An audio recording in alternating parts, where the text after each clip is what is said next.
practice tip with Underground Virtuosos. So for this week's practice tip for you is to journal everything that you practice.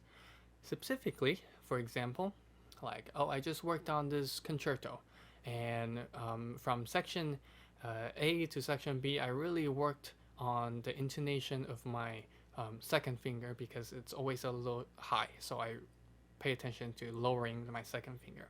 Or, oh, I worked on measure 51 to 52. There's a little tricky shift there, and I need to remember to relax my thumb. Detailed writing like that, rather than just I practice this piece, I practice that piece. Yes, we all know we practice those pieces, but what exactly did you practice is what you should write down. Couple benefits of writing things down after you practice: to remember it for the next day, to help you remember it for the next day, and kind of tie into the memory. If you write it down, you're actually taking an action to remember what you just practiced, and that action that you're trying to do by writing it down and remembering what you just practiced is going to help what you just practiced to be a little bit more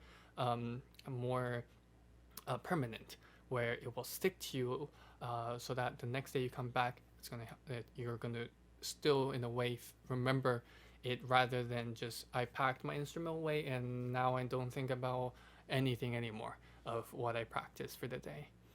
So it's not just for memory, but also to help strengthen what you really practiced just by even thinking about what you practiced.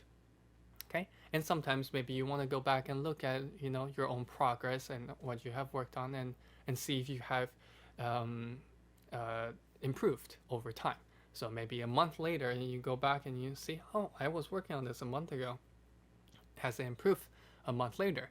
And maybe you play and then you realize, oh yeah, it's good, you know. And so that's also something to keep track of, is your own improvement, your own progress using a journal. Okay, well, so that's it for the practice tip, and now you should all go practice.